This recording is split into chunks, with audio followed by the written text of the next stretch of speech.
Hey, welcome to your Scorpio horoscopes for the week of the 13th through the 20th of January. Focuses on relationships, and we still have Pallas Athene fighting the good fight in those relationships currently. Pallas Athene is known as the warrior goddess, and there's several different women in history who were serious fighters that I think of specifically when I think of Pallas Athene. And in terms of her influence on your relationships, what's kind of interesting is the last few weeks, there's really been a lot of focus on fighting on behalf of those relationships. So we're not necessarily fighting with each other here. We're fighting for an individual. We're standing up for an individual. But that seems to change a little bit this week as we're moving more towards having issues within those relationships. So there's a couple of different ways that this could go. One is that because focus is on relationships and we have that sort of fighting energy focusing on that, that it may actually bring up more challenges within your relationship. So we'll start to see a little bit more arguments going on within the relationships. We'll start to see, a little bit more disagreements. Honestly, communication is a two-way street, and we each have a responsibility in how that plays out, whether it plays out well, whether you can have a conversation and come to a resolution, or whether this is an argument that continues to be the same argument over and over and over again when you're within that relationship. I've been married for almost 30 years. We have a lot of communication patterns that if we're not aware of the fact that we need to change that up every now and then, it just keeps going. And it's the same conversation over and over again, which gets really frustrating on both sides because you're constantly having the same conversation over and over again. So this week, I think it's important when you're faced with one of those situations, you want to really pay attention to how you're communicating.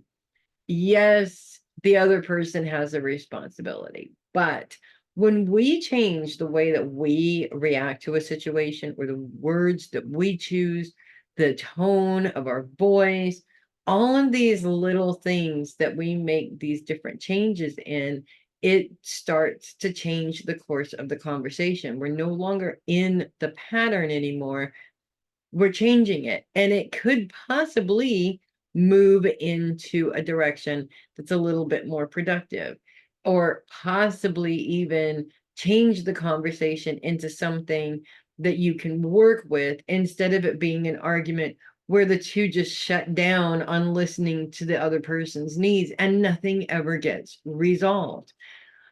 For Scorpio specifically, I feel like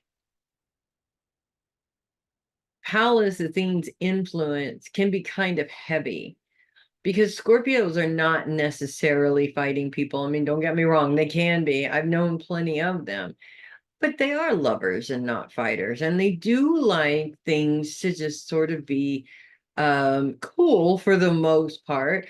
And it's when a Scorpio is faced with that same challenge of conversation over and over and over again, that's when they tend to lash out.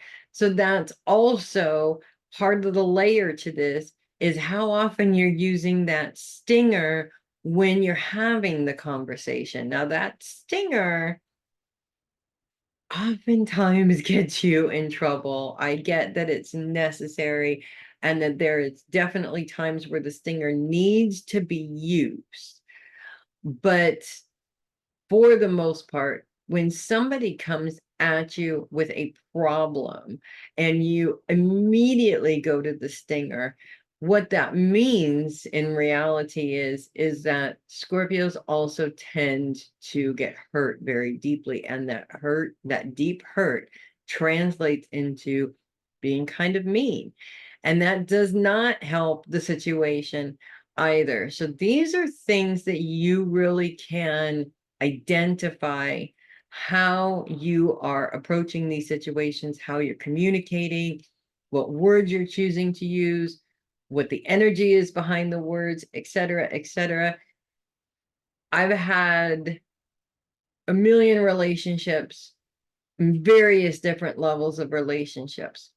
Some of them follow the same patterns over and over again. Some of them don't. And a lot of that has to do with how I approach the individual, not just the person that I'm in the relationship with. For example, if I'm irritated with my husband, I'm going to go straight for the jugular. But if I'm irritated with, say, a friend of mine, I'm less likely to go straight for the jugular. The jugular might come later on. So, and it's usually the anger at my husband is because the hurt is deeper. And that's why we tend to lash out. So it's important to really pay attention to how much you're doing that, because in terms of a relationship, especially if it is a long-lasting relationship or you want it to be a long-lasting relationship, the healthier it is, the better, the happier, the more settled, the less likely you are to end that relationship before you want it to, if that makes sense. So that's what I have for you guys this week.